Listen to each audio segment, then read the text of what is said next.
Hello students, welcome to class. Hope you all are doing well. Students, last class में हमने manifest and latent function की बात की थी, प्रत्यक्ष और निहित प्रकार्यों की बात की थी। ठीक है, ये रॉबर्ट के मर्टन यानी कि रॉबर्ट किंग मर्टन का कॉन्सेप्ट है, इनकी थ्योरी है। ठीक है, आज ही हम आगे बढ़ते हुए आज हम पढ़ेंगे इसमें function, dysfunction and non function, प्रकार्य, अकार्य और न कार्य। ठीक है, इन तीनों के बारे में जानेंगे। थोड़ा पेशेंस रखिएगा, पूरा लेक्चर ध्यान से सुनिएगा। ठीक है, ताकि आपके एग्ज़ाम में अगर कोई एग्ज़ाम्पल आ जाता है इससे रिलेटेड तो आप बता पाओ कि वो फंक्शन है, डिसफंक्शन है कि नॉन फंक्शन है। ठीक है, जब आप पूरी बात ध्यान से सुनोगे तभी उसे सॉल्व कर पाओगे, अदरवाइज़ नहीं। ठीक है, ये मैं पहले ही आपको बता देती हूँ। ये जितना सिंपल लग रहा है उतना सिंपल नहीं है।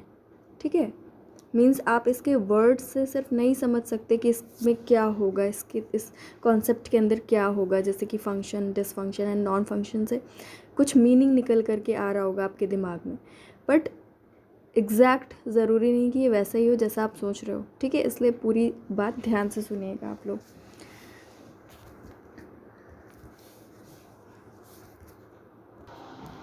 आपको अभी तक की क्लासेस में ये बात तो समझ में आ गई है कि फंक्शन का रिलेशन किससे होता है। अगर हम सोसाइटी में फंक्शन की बात करें तो इसका रिलेशन किससे होता है?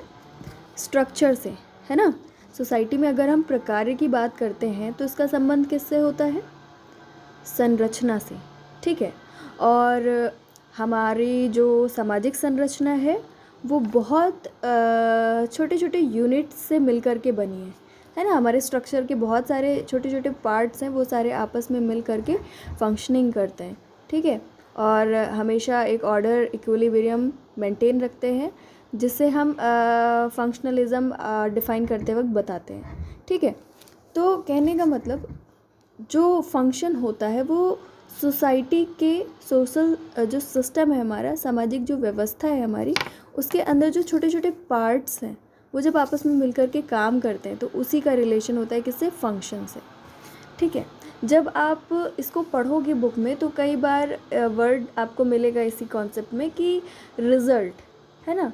कि अगर अकार्य को या प्रकार्य को या न कार्य को अगर डिफ़ाइन करेंगे बुक में, देखेंगे आप, या फंक्शन, डिसफंक्शन, नॉन फंक्शन को देखेंगे, इसकी डेफिनेशंस वगैरह, तो उसमें एक वर्ड यूज़ होता है कि रिज़ल्ट। ठीक है, तो इसमें रिज़ल्ट का मतलब ये होता है कि जैसे कोई फंक्शन अगर हमें देखना है तो वो जब हो जाएगा, है ना, ये डिसफंक्शन जब वो हो जाएगा, वो प्रोसेस हो जाएगी, उसके बाद ही हम बता पाएंगे कि वो फंक्शन था, डिसफंक्शन था कि नॉन फंक्शन था, है ना। जैसे आपने कोई न्यू फ़ोन ख़रीदा, ठीक है, उसको चला करके देखा, ठीक, उसमें देखा आपने कि आप मैसेज टाइप कर रहे हो और फटाफट टाइप हो जा रहा है, आप स्क्रॉल कर रहे हो, फटाफट स्क्रॉल हो जा रहा है ना, स्लाइड कर रहे हो जा रहा है स्लाइड। उसके बाद आपने कहा हाँ ये फ़ोन बहुत अच्छा फंक्शनिंग करता है, बहुत अच्छा इसका फंक्शन है ना। तो मतलब जो आपने उसमें काम कर लिया, उसके बाद जो रिज़ल्ट आया तो उसके बाद ही आप बता सकते हो या ये इसमें फंक्शनिंग है। नहीं काम कर रहा है तो बोलोगे नहीं अच्छा वर्क कर रहा है ना, वर्क ही नहीं कर रहा है, नॉन फंक्शन। तो इस तरीके से आप, मतलब इस फ़ोन की बात कर रही हूँ, है ना, थ्योरी की बात थोड़ी अलग है। तो मतलब चीज़ें आपको ये थोड़ा सा जब आप लोग बुक पढ़ोगे ना तो ताकि कंफ्यूज ना हो, इसलिए मैंने ये जो उसमें परिणाम या रिज़ल्ट वर्ड यूज़ होता है डिफ़ाइन करते वक्त इसको, तो उसका कॉन्सेप्ट आपको मतलब क्लियर कर रही थी मैं, है ना। मतलब वो एक प्रोसेस है, वो हो जाएगी, जब हो चुकी होगी उसके बाद ही तो आप बताओगे ना फंक्शन हुआ, डिसफंक्शन हुआ कि नॉन फंक्शन। तो सेम वैसे ही यहाँ पर भी है, सोसाइटी में जो सोशल स्ट्रक्चर की जो यूनिट्स हैं, जब वो अगर काम कर रही हैं कि नहीं कर रही हैं, है ना, तो इस तरीके से वो सारी चीज़ें हम देखेंगे। ठीक है, इसकी एक डेफिनेशन है जो रॉबर्ट के मर्टन की ही है। ठीक है, ये रॉबर्ट के मर्टन की डेफिनेशन है अकार्य की या डिसफंक्शन की। ठीक है, इसको हम अभी समझेंगे। इसको समझने से पहले, ये डेफिनेशन अगर हमने समझ ली तो हमारा कॉन्सेप्ट क्लियर हो जाएगा। ठीक है, इसको समझने से पहले हम देख लेते हैं कुछ एग्जाम्पल्स। ठीक है, एग्जाम्पल्स देख लेंगे तो ज़्यादा अच्छे से क्लियर होगा। जैसे कि हम भारतीय समाज में अगर हम संयुक्त परिवारों को देखें, इंडियन जॉइंट फैमिलीज़ को देखें, ठीक है, तो अगर हम आपसे पूछेंगे कि जॉइंट फैमिलीज़ अच्छी होती हैं कि नहीं अच्छी होती हैं, तो बहुत सारे ऐसे बच्चे होंगे जो कहेंगे हाँ मैम बहुत अच्छी होती है, जॉइंट फैमिली बहुत अच्छी होती है ना, बहुत सारी बातें बताएंगे उसके बारे में। और कुछ बच्चे कहेंगे कि नहीं ma'am it is not comfortable, it is not that good, है ना। तो सबके अलग अलग व्यूज़ होंगे, ठीक है।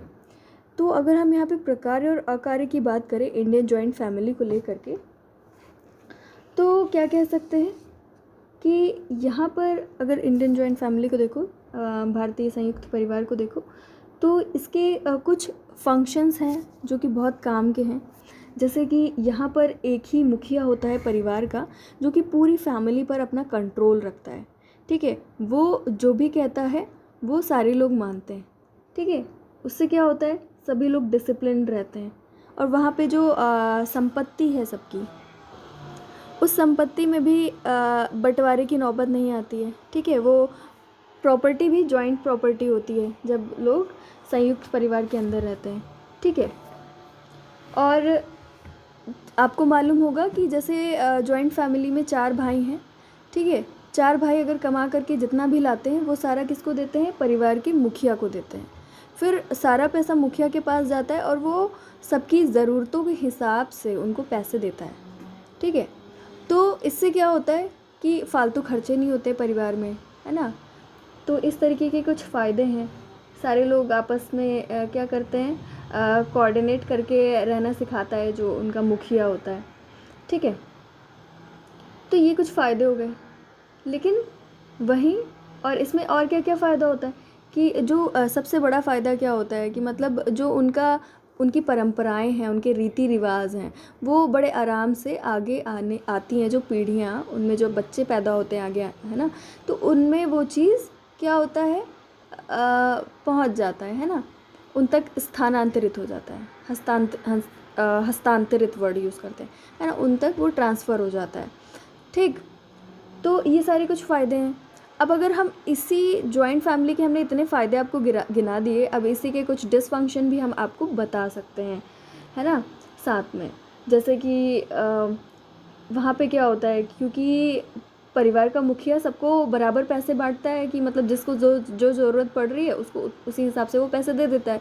तो इससे क्या होता है कि जो कुछ सदस्य होते हैं, ठीक है, वो आलसी बन जाते हैं, क्योंकि वो सोचते हैं कि हमें तो पैसे मिल ही रहे हैं, हमें काम करने की क्या ज़रूरत है, या हमें हार्ड वर्क करने की क्या ज़रूरत है ना। इस तरीके से एक इसका डिसफंक्शन ये है कि उसमें जो बहुत सारे सदस्य होते हैं वो आलसी बन जाते हैं। मान लीजिए 4 भाई हैं, उसमें से 3 भाई ही कमाते हैं, ठीक है, वो ही अर्निंग कर रहे हैं और वो तीनों जा कर के अपने फादर को दे दे रहे हैं पैसे, ठीक है। अब जो नहीं कमा रहा है भाई, उसको भी अगर कोई ज़रूरत पड़ती है तो जो मुखिया होगा वो उसको भी देगा, उसकी ज़रूरत के हिसाब से उसको उतना पैसा देगा। अब जब लास्ट वाला भाई सोच रहा है कि जब मुझे मिल ही रहा है तो मुझे हार्ड वर्क करने की क्या ज़रूरत है, वो आलसी बन जाते हैं कुछ सदस्य, है ना। तो इसका ये डिसफंक्शन है, ठीक है। और भी काफ़ी डिसफंक्शन है। मान लीजिए मुखिया है, ठीक है, वो अपना आधिपत्य समझने लगता है, वो अपनी मनमानी भी करने लगता है। मीन्स अगर जो उसके परिवार के बाकी सदस्य हैं उनकी क्या मर्ज़ी है उसको वो नज़रअंदाज करने लगता है। तो इससे क्या होता है कि एक तरीके से ऑटोक्रेसी दिखने लगती है ना। तो ये सारी चीज़ें हैं। और क्या हो सकता है, परिवार जॉइंट फैमिली में बहुत बड़ा होता है, ठीक है, बहुत ज़्यादा लोग एक साथ रहते हैं मिलकर, मतलब एक ही जगह पर। तो कई बार ऐसी चीज़ें देखी जाती हैं कि लोग आपस में लड़ाई झगड़े होते हैं, लोग में मीन्स बनती नहीं है, आपस में एक साथ रहते हैं तो, है ना। तो इस तरीके की कुछ डिसफंक्शन भी आपको देखने को मिल रहे हैं साथ में, ठीक है। फिर और एग्जाम्पल अगर लें, अगर हिंदू मैरिज को ले लें, तो हिंदू मैरिज में भी आप देखोगे कि फंक्शन भी है, उसका डिसफंक्शन भी है। हिंदू मैरिज के क्या फंक्शन है, जैसे अगर आप एक मेल और एक फ़ीमेल अगर साथ में शादी करके रह रहे हैं, है ना, मैरिज का प्रोसेस किया उन्होंने, उसके बाद साथ में रह रहे हैं, तो इससे क्या फ़ायदा होता है कि उनका जो उनका जो रिलेशनशिप है वो ज़्यादा स्टेबल हो जाता है ना, क्योंकि उन्होंने सबके सामने शादी की है और उनके अंदर ये उनके आपस में ये बाउंडेशन रहती है, वो आपस में एक दूसरे के साथ किसी भी तरीके से एडजस्ट करके रहें, है ना, जितना हो सके एडजस्ट करके रहें। तो ये होता है मैरिज का एक फ़ायदा, है ना, जिससे क्या होता है कि डाइवोर्स होने की नौबत बहुत कम आती है ना। और डाइवोर्स नहीं होता है तो इससे क्या होता है, बच्चों को भी सिक्योरिटी मिलती है ना, बच्चों का भी अच्छे से सोशलाइजेशन हो सकता है, उनकी भी अपब्रिंगिंग अच्छे से हो जाती है। तो ये इस तरीके के कुछ फंक्शन हैं, ठीक है। मतलब हस्बैंड वाइफ है तो हर सिचुएशन में अडेप्ट करने की कोशिश करेंगे, एक दूसरे के साथ मिलजुल करके रहने की कोशिश करते हैं। तो ये सारे कुछ फंक्शंस हैं, ठीक है। और डिसफंक्शन क्या है, हस्बैंड जान गया है कि अब तो लड़की आ गई है घर, ठीक है, अब वो जाएगी नहीं, उसके पेरेंट्स अलाउ नहीं करेंगे, है ना। ये मान्यता है कि भाई पति के घर से तो सिर्फ अर्थी ही उठती है, इस तरीके की मान्यताएं हैं। अब स्टेबिलिटी है क्योंकि हिंदू मैरिज के अकॉर्डिंग, तो क्या है, अब वो अपना मनमानी चलाएगा, है ना। कई बार शोषण होता हुआ दिखता है आपको स्त्रियों का, तो इस तरीके के कुछ डिसफंक्शन है ना। आपको बहुत सारे ऐसे अधिनियम देखने को मिलेंगे जिसमें क्या होगा, दहेज को लेकर के प्रताड़ना होती है, ठीक है। हिंदू अपने क्या बोलते हैं उसे, कि घरेलू हिंसा होती है ना। तो इस तरह घरेलू हिंसा अधिनियम 2005, है ना, ये सारे बनाए गए। तो मतलब क्या, ये नॉन फंक्शन डिसफंक्शन भी हैं, नॉन फंक्शन नहीं कहेंगे, डिसफंक्शन भी हैं, इसके कुछ अकार्य भी हैं, है ना। और क्या होता है, जैसे स्त्री आ गई है अब वो घर, अब वो अगर अर्निंग नहीं है तो उसकी आर्थिक सुरक्षा ख़त्म हो जाती है। अगर हस्बैंड ने पैसे दिए तो ठीक, नहीं दिए तो भी ठीक, है ना, उसको नहीं, उसको उसका कोई वो नहीं रह जाता है, ठीक है। तो इस तरीके के कुछ डिसफंक्शन भी आपको देखने को मिलते हैं, ठीक है। तो आपने देखा कि अब आपने ये एग्जाम्पल सुना जब फंक्शन और डिसफंक्शन का, तो अब आपको लग रहा होगा कि जो फंक्शन होता है, अगर जो चीज़ें अच्छी होती हैं, अच्छे से हो रही हैं, तो मतलब वो फंक्शन है ना। आप सोच रहे होगे कि फंक्शन अच्छा होता है और डिसफंक्शन बुरा होता है, ठीक है। यहीं पर आपको कॉन्सेप्ट क्लियर करना है कि फंक्शन अच्छा है, डिसफंक्शन बुरा है, ये हम नहीं कह सकते, ठीक है। क्योंकि ये पॉइंट आपको लिखा हुआ दिख रहा होगा, based on values, culture and specific society, किसी खास समाज के सामाजिक मूल्यों और संस्कृति से संबंधित होता है ये फंक्शन और डिसफंक्शन, है ना। इसी को अब आपको अपने दिमाग में क्लियर करना है। कैसे, देखिए, जैसे अगर मान लीजिए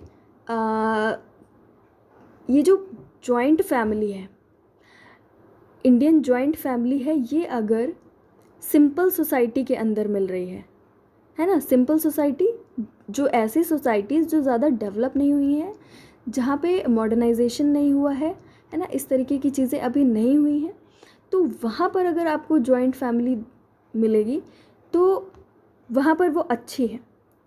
वही जॉइंट फैमिली जिसके अभी आपको मैंने बहुत सारे डिसफंक्शंस गिनाए, वहाँ पर वो फंक्शनिंग कर रही है, ठीक है, क्योंकि वहाँ का कल्चर वैसा है जहाँ पर क्या है, एक परिवार के अंदर एकता होनी और एक परिवार के अंदर जनसंख्या ज़्यादा होनी बहुत ज़्यादा ज़रूरी है ना। अब यही जॉइंट फैमिली अगर आपको मॉडर्न सोसाइटी में, मॉडर्न कल्चर में या शहरों में देखने को मिलेगी अगर, तो वो डिसफंक्शनिंग ज़्यादा करेगी बजाय की फंक्शनिंग के, है ना। उसमें अकार्य ज़्यादा मिलेंगे बजाय की प्रकार्य के। दिमाग लगाओ कैसे, जैसे अगर जॉइंट फैमिली को रहना है शहरों में, तो उनको रहने के लिए बहुत बड़े लैंड की ज़रूरत पड़ेगी। एक जॉइंट फैमिली में करीब 8 से 10 लोग तो रहेंगे ही रहेंगे, ठीक है। तो अगर छोटे से घर में रहेंगे तो बड़ी प्रॉब्लम हो जाएगी, ठीक है। अगर बड़ी जगह चाहिए तो बहुत ज़्यादा खर्चा आएगा, ठीक है।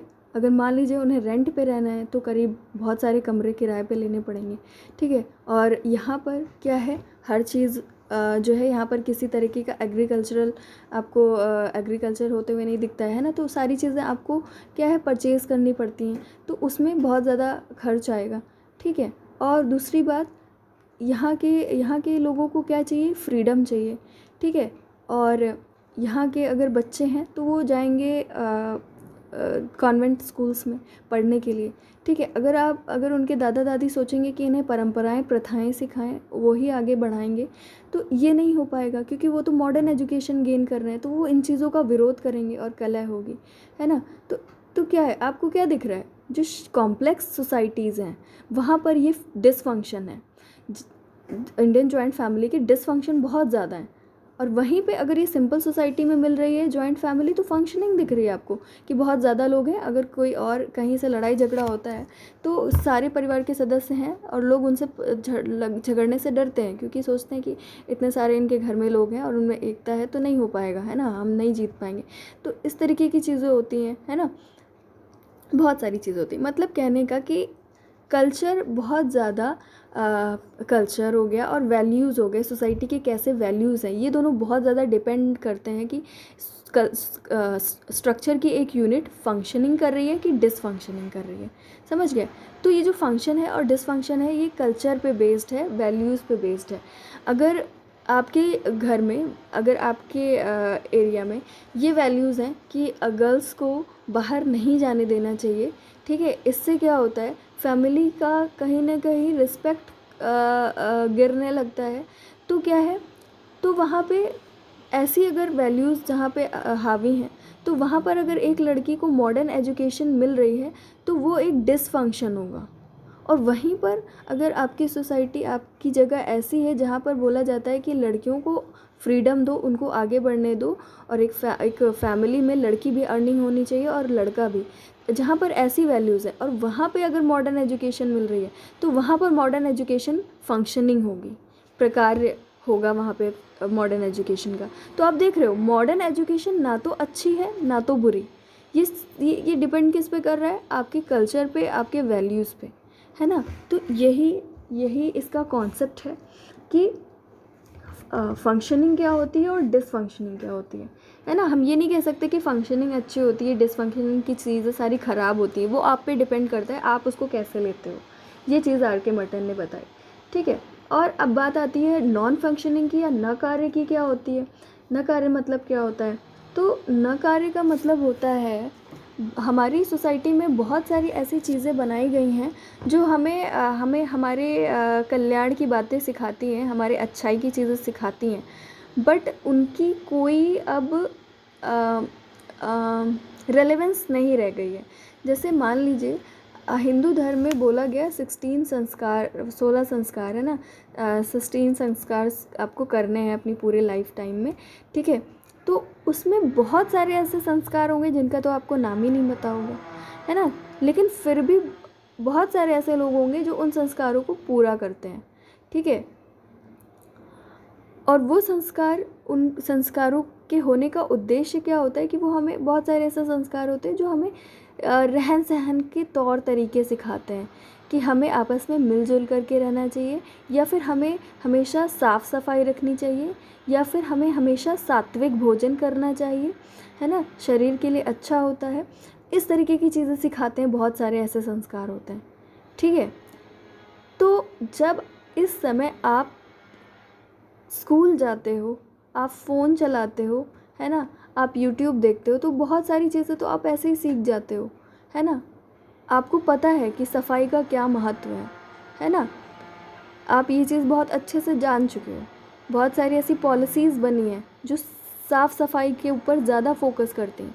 तो अब आपको ये संस्कार के द्वारा इस चीज़ का एहसास करने की ज़रूरत नहीं रह गई कि हाँ ये संस्कार किया हमने, तब हमें अक्ल आई कि हाँ ठीक है, साफ़ सफाई रखनी चाहिए हमारे चारों तरफ, इससे देवी देवताओं का वास होता है घर में। नहीं, आपको ये समझने की कोई ज़रूरत नहीं है, क्योंकि आप ऑलरेडी ये सारी चीज़ें जान गए हो। गवर्नमेंट पॉलिसीज़ हैं, आप फ़ोन चलाते हो, उसमें काफ़ी इन्फॉर्मेशंस मिलती रहती हैं आपको। तो सोचो, अगर कोई ऐसा संस्कार हमें ये चीज़ सिखा रहा है तो उसका क्या मतलब रह गया, कोई मतलब नहीं रह गया। लेकिन फिर भी बहुत सारे लोग जो ट्रेडिशनल है वो सारे संस्कार को करते हैं, ठीक है। तो इस जगह पे जहाँ पे आपको ऑलरेडी सारी चीज़ें पता चल गई, तो उस संस्कार का कोई मतलब नहीं रह गया, तो वो क्या है, नॉन फंक्शन है, ठीक है। तो जिस चीज़ का, जो चीज़ अभी भी मौजूद है बट उसका कोई रेलेवेंस खास नहीं है, तो उसे हम क्या कहते हैं, नॉन फंक्शन कहते हैं, ठीक है। अब आप ये डेफिनेशन देख लो, डिसफंक्शन, देखो फंक्शन तो आपको मालूम है, प्रकार्यवाद पढ़ते हो, ठीक है, बट नॉन फंक्शन क्या है आप समझ लो। Dysfunction are those observed consequences which lessen the adaptation or adjustment of the system. Lessen लिखा है, ठीक है। अकार्य वे स्पष्ट परिणाम हैं जो सामाजिक व्यवस्था में अनुकूलनशीलता और अभियोजन के गुण को कम कर देते हैं, ठीक है। आपको कॉन्सिक्वेंसेस लिखा हुआ दिख रहा है, कॉन्सिक्वेंसेस, और यहाँ पे क्या लिखा हुआ दिख रहा है, dysfunction of are those observed consequences. अकार्य वे स्पष्ट परिणाम है ना। परिणाम क्यों शब्द यूज़ हो रहा है वो मैंने आपको स्टार्टिंग में बता दिया था, ठीक है। और लास्ट में बाद में क्या लिखा है कि जो क्या करते हैं, एडेप्टेशन और एडजस्टमेंट को हमारी सोसाइटी के अंदर लेसन कर देते हैं, यानी कि अनुकूलनशीलता और अभियोजन। अनुकूलनशीलता मतलब चीज़ों का अडेप्ट करना, अभियोजन मतलब सोसाइटी में एडजस्ट करना अपने आप को, तो वो चीज़ कम कर देते हैं, आप नहीं कर पाओगे अपने आप को एडजस्ट, है ना, क्योंकि अकार्य है, ठीक है। अकार्य की ये डेफिनेशन है ना। अकार्य आपको मैंने बताया ना कि जैसे एक सोसाइटी, जैसे मान लो ब्यूरोक्रेसी है, ठीक है, नौकरशाही व्यवस्था है। एक तरफ तो उसका फंक्शन है कि वो हाँ सब कुछ अच्छा कर रही है, सब कुछ मेंटेन कर रही है ऑर्डर सोसाइटी का, पर दूसरी तरफ क्या कर रही है, इतने सारे रूल्स रेगुलेशंस एक इंसान पे थोप दे रही है कि उसकी क्रिएटिविटी चली जा रही है, क्रिएटिविटी ख़त्म हो जा रही है ना। तो वो चीज़ डिसफंक्शन होता है जहाँ पे आपका एडेप्टेशन और अनुकूलनशीलता, है ना, आपका एडजस्टमेंट कम होने लगता है ना। जैसे एक स्त्री है, हिंदू विवाह उसके लिए बहुत ही ज़्यादा खतरनाक साबित हो रहा है जब उसका हस्बैंड उसको टॉर्चर कर रहा है, उसका फ़ायदा उठा रहा है ना। तो इस तरीके से डिसफंक्शन वहाँ पे होता है जहाँ पर जब कोई ऐसा परिणाम निकल कर के सामने आ जाता है जब एक इंसान सोसाइटी में रहते हुए अपने आप को अडाप्ट एडजस्ट ना कर पाए, अपने आप उसका अनुकूलन और अभियोजन ना हो पाए, तो वो होता है आपका डिसफंक्शन, ठीक है। तो अभी आपको ये चीज़ समझ में आ गई होगी कि ये फंक्शन, डिसफंक्शन, नॉन फंक्शन, ये सारी चीज़ें क्या है, आपके कल्चर और वैल्यूज़ पे बेस्ड है, ठीक है। यही आपका आर के मर्टन का कॉन्सेप्ट है। अगर आपको कोई प्रॉब्लम हो तो आप लोग मुझसे ज़रूर पूछिएगा।